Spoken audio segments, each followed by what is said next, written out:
Hello and welcome to the Eating Disorder Therapist podcast. I'm Harriet Frew, eating disorder therapist, here to support you in overcoming disordered eating and finding peace with food. So today I want to talk about your relationship with food and a correlation with spiritual development. Now, if you don't like the word spiritual development, maybe you think, gosh, that's too woo-woo for me. I'm a scientist. I just don't relate to this kind of thing. You might want to swap that out with personal development or another word that resonates more with you.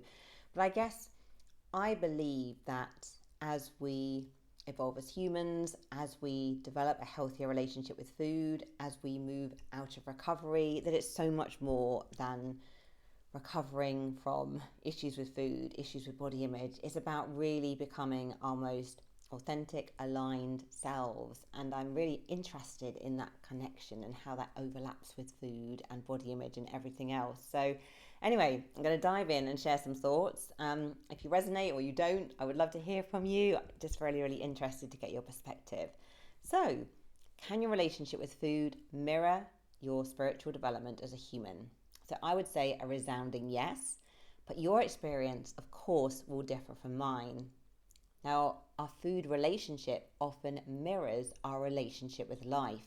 So if you're rigid, controlling, and depriving yourself of tasty nutrition, you are likely rigid, controlling, and depriving yourself in other life areas too. Maybe you keep people at a distance to protect yourself and control fears of intimacy. Maybe you anxiously control spending and deprive yourself of pleasure or need. And if you're binging on volumes of food at the cupboard door, but then exercising for hours or vomiting the food up, maybe it's challenging for you to take in emotions, needs, care or love without rejecting the goodness and spitting it out again. You may feel like too much or a burden to others. Your messy, whole, imperfect humanness engulfs you in deep shame and embarrassment. Then conversely, if you're intuitive, free and gently attuned to your hunger and fullness, eating to satisfaction and maximizing self-care, you're likely caring and compassionate to yourself in other life areas too. Maybe then your relationships are loving and trustworthy. You can allow in pleasure and joy, and you can exert discipline or boundaries to optimize your mental and physical health if needed. So what about you? How are you doing with your relationship with food? And how does this relate to your relationship with yourself and your spiritual development? So as I said, if you don't like the word spiritual, you can swap it out for personal development or vocabulary that resonates with you better. So let's talk a bit about spiritual development, personal development. So as you evolve and work on yourself, becoming more conscious, integrating your shadow. What I mean by the shadow is your hidden and repressed parts, the parts of us that we don't really like, the parts that we feel ashamed or embarrassed of. But as we heal, we sort of come to accept those parts, we sort of integrate them, and we move wholeheartedly towards truth. Then we're sort of progressing towards spiritual growth. It's becoming just much more aligned, much more conscious, much more authentic, accepting all the different parts that we have, because we're all very complicated as humans. So spiritual growth involves an increasing self-awareness, authentic connection with others, and a movement towards self-alignment with greater peace and contentment. And you don't need to be religious or spiritually woo-woo to identify with spiritual growth development, although you can be. But spiritual growth can be achieved through many different journeys and paths.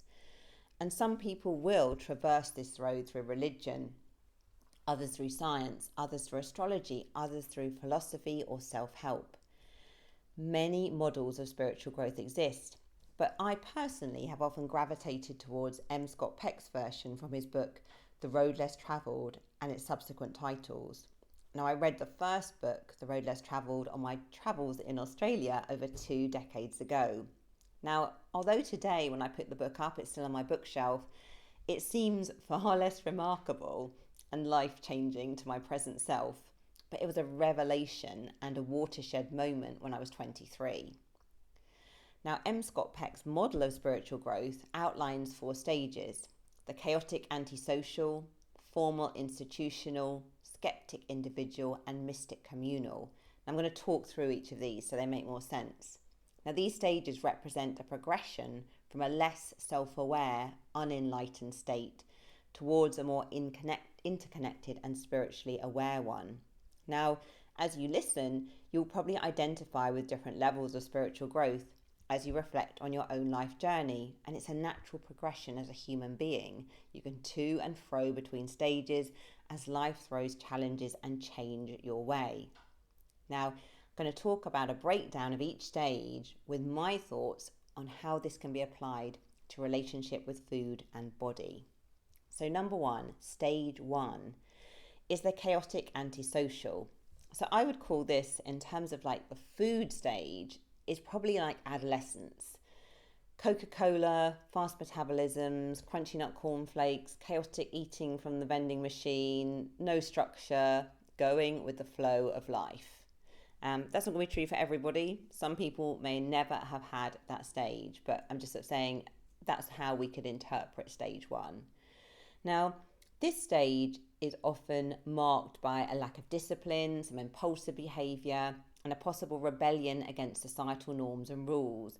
It's a natural part of growing up, and you may be more self-centred and less empathetic to others in that stage. Now, adolescents often pass through this stage before diet culture hits them with a sledgehammer. Eating then can be chaotic, whimsical, and quite free. Unstructured eating, visits to the vending machine to fill up on sugar, fast metabolisms, and youth sort of handle it all with chaos and ease.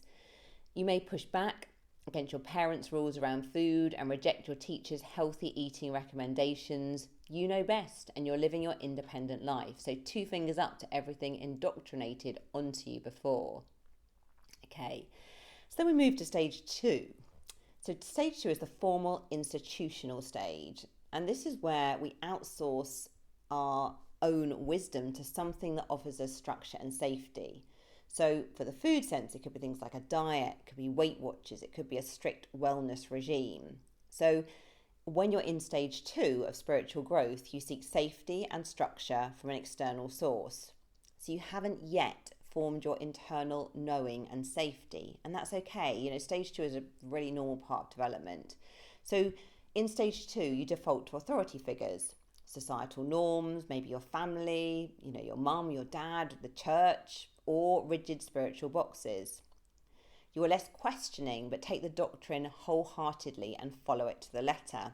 So you might recognize yourself here. You may feel that actually it's really hard for you to trust yourself and know yourself well. If you want to make a decision, you talk to a parent.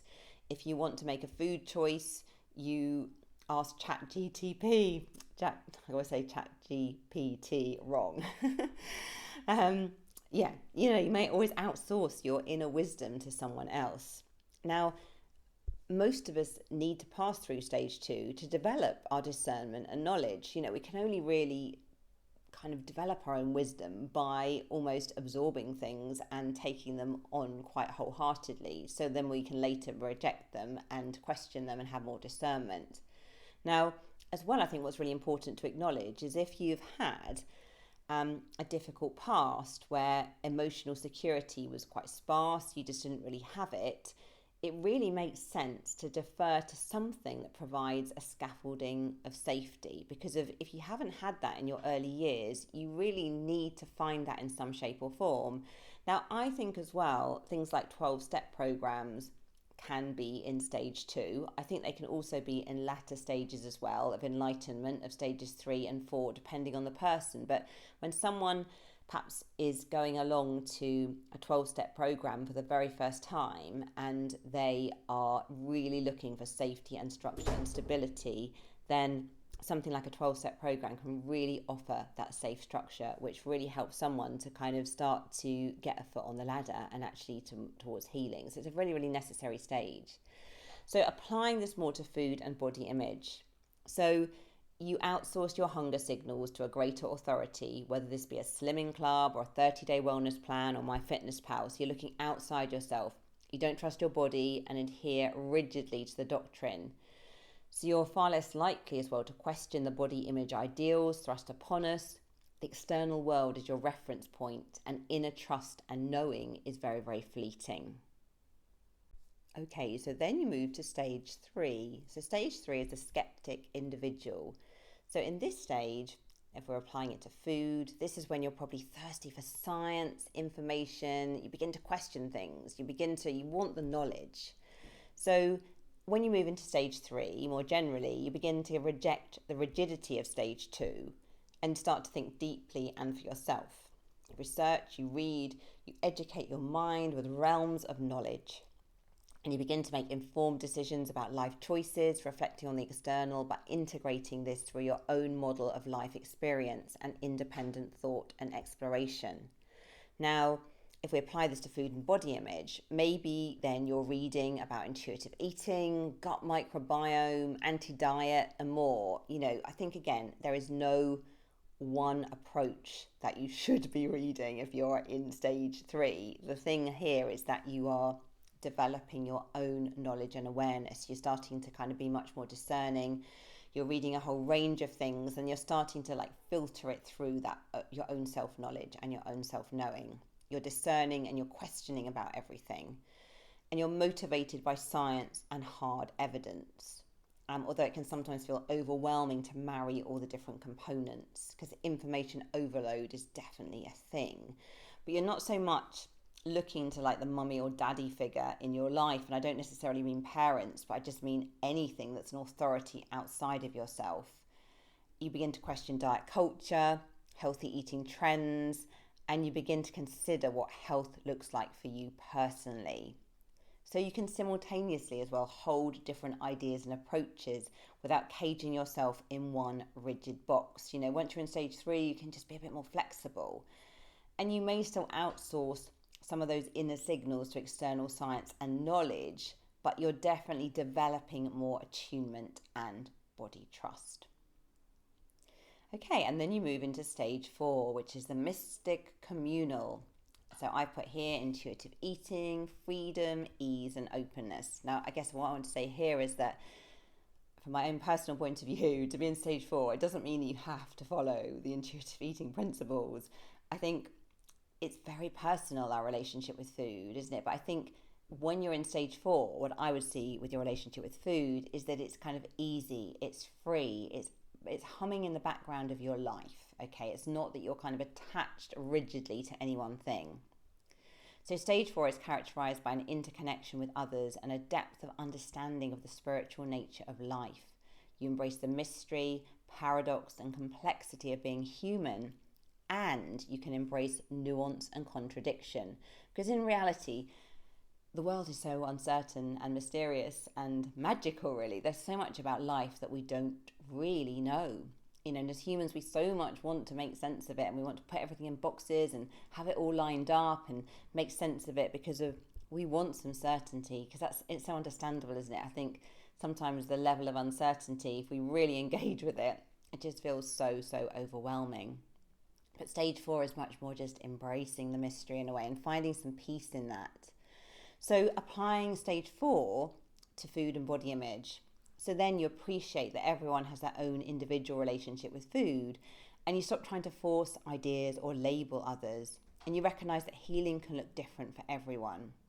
And you may hold close many of the concepts that you have learned in stages 2 and 3, but you integrate them through your own wisdom and self-trust. And you've found a peaceful way to navigate your food relationship and continue to work on a radical acceptance of your body. And I guess you treat your body extremely well with lovingness and respect. And you find a harmonious balance in combining health and pleasure with food. And it's a playful dance that constantly moves and evolves. And you enjoy sharing and eating with others as a point of connection and bonding. And I think in stage 4, food hums quietly in the background of life, fueling you and enhancing your well-being. But your primary focus is probably on other things like your purpose, your relationships, your fulfillment. Food is no longer center stage. Okay, so these are just some of my thoughts. I'd be very interested to see what you think, if you resonate or not. Thank you so much for listening and for being here. If you're not following me already on Instagram, do seek me out, the Eating Disorder Therapist _. For further support with your relationship with food, do go to the eatingdisordertherapist.co.uk. And if you enjoy this podcast, I would be so grateful if you'd follow, rate and review, as it helps it reach so many more listeners. Thank you so much for listening today. And if you would like to receive written articles of the podcast, please subscribe to my Substack. The link is in the show notes. Thank you so much for listening, and I look forward to sharing another podcast with you very soon.